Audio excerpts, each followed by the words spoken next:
Hey everybody, it's Charlie. They dropped a trailer for Frozen 2, and it looks like they're going full Avatar: The Last Airbender with a whole bunch of different powers based on different elements. So I'll try to explain what's going on during this. We'll do a new round of that Amazon giveaway. All you have to do to enter is be a subscriber and leave your favorite Frozen moment on the video.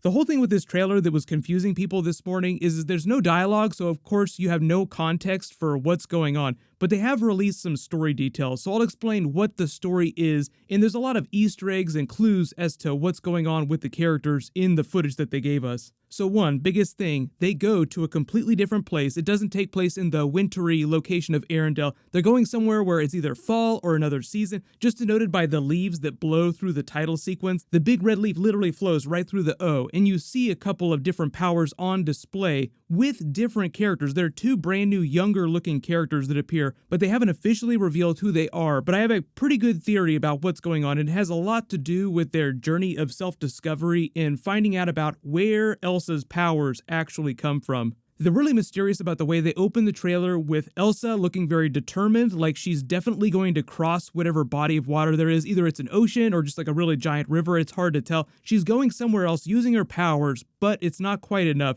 The whole idea, I think, being because you see Anna by herself stuck a couple different places trying to also escape. It seems like they get separated at some point and they're going to need each other to help get out of whatever situation they wind up in. That was sort of the theme of the first movie, was her learning to be comfortable with her powers, like being who she was meant to be, but also developing a deeper relationship with her sister. But probably one of the most important things comes from the official poster and this one scene here of Anna looking out her window with all of these ice crystals frozen in the air with a bunch of different symbols on them. Look at these ice crystals, look at the different colors. They look like they denote different elements or different seasons, because look at the 4 different points of this ice crystal in the first official poster. It's these different symbols. So it's either denoting the different elements or the different seasons, but also different powers. Like Elsa has frost-based powers. The first movie does nothing to explain where they come from, why she has them, or how they even work. Like she just kind of has to figure that out on her own. So I don't think it's a coincidence that you're seeing this new wind-based power with this new character here. And I think the new character isn't so much a new character as a flashback, because a lot of people's first reaction was like, wait a minute, is this Anna and Kristoff's children? And even though a couple of years have gone by since the events of the first film, these kids are way too old to be their kids. Like they look almost exactly the same age as Anna and Elsa do in present day. The really important thing, though, is that they look almost identical to Anna and Elsa's parents when maybe they were younger. So really good chance that this is her parents meeting for the first time, and they use the movie to explain where Elsa's powers come from. And this place where they're meeting is the location that you're seeing them look at on this cliff face here, where most of the movie is probably going to take place. What it seems like happens is just like based on these weird ice crystal formations, is that this scene is taking place in Arendelle. Some weird magical event happens or something weird happens with Elsa's powers. They don't understand it. They try to find out, and either the troll mage or someone else gives them the information that they need to travel to this other new location to get the answers that they seek. And in doing so, they also discover a lot about their past. Because for the most part, these Disney movies are all journeys of self-discovery of one form or another. Even though this is the sequel, they will continue to explore themselves and find out who they really are. The other really important thing you notice in the trailer is that Anna has way more action scenes than she did in the first film. Like she's jumping across this cliff face, looks like she's trying to save herself. She draws this big sword when it seems like somebody is coming up on them. So even though she got to do a lot of cool stuff in the first film, it seems like this film is focusing on her becoming a hero even more than she was during the first film. So the way they cut some of these scenes with the other flashback maybe characters and those different powers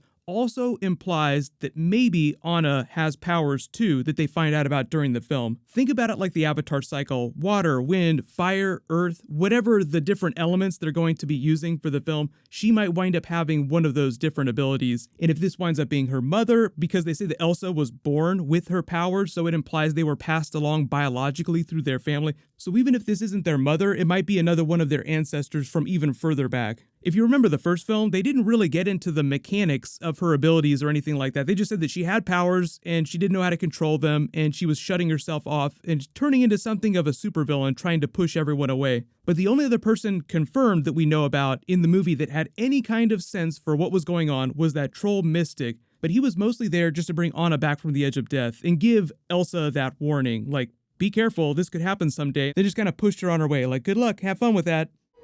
Born with the powers or cursed? Born, and they're getting stronger.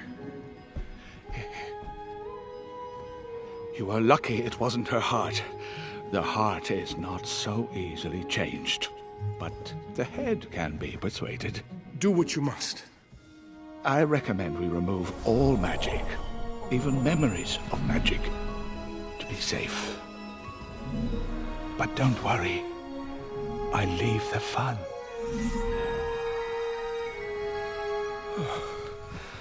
She will be okay. But she won't remember I have powers? It's for the best.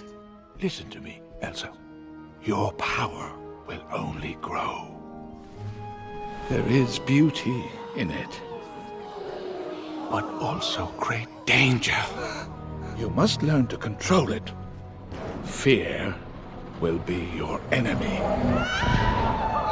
No, we'll protect her. She can learn to control it, I'm sure.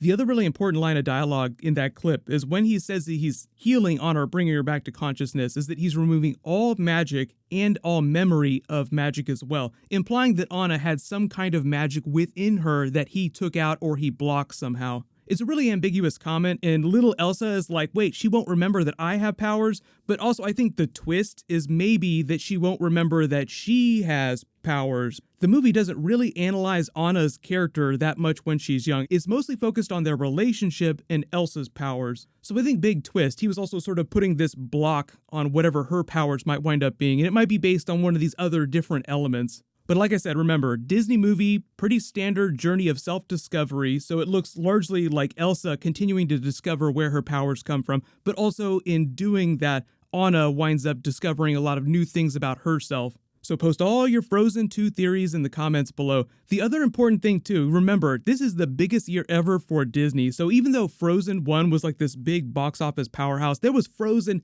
everywhere on YouTube back in 2013 and 2014 when the movie came out. But even though I think Avengers Endgame is probably going to be Disney's biggest film box office worldwide this year, don't forget that they're also releasing Star Wars Episode 9, which, regardless of how you feel about the franchise, is going to make crazy money. But big surprise, like they're doing all the live-action remakes of their old animated films, I think that The Lion King winds up being one of their biggest box office earners worldwide, next to Avengers Endgame. This is a snapshot of their release calendar. The only movies on here that I'm not super looking forward to are Dumbo, just because it doesn't look like it's going to be one of their stronger live-action remakes. Don't know anything about this Penguins, what looks like a documentary film, so can't really say much about that. And Artemis Fowl, just because the books are interesting, but the movie doesn't look super compelling based on the footage we've seen so far. So let me know in the comments, just looking at this giant list of Disney movies this year, what do you think the top 3 box office earners are going to be for them? 6 of these 10 films are probably going to do about $1 billion at the box office each, some of them close to $2 billion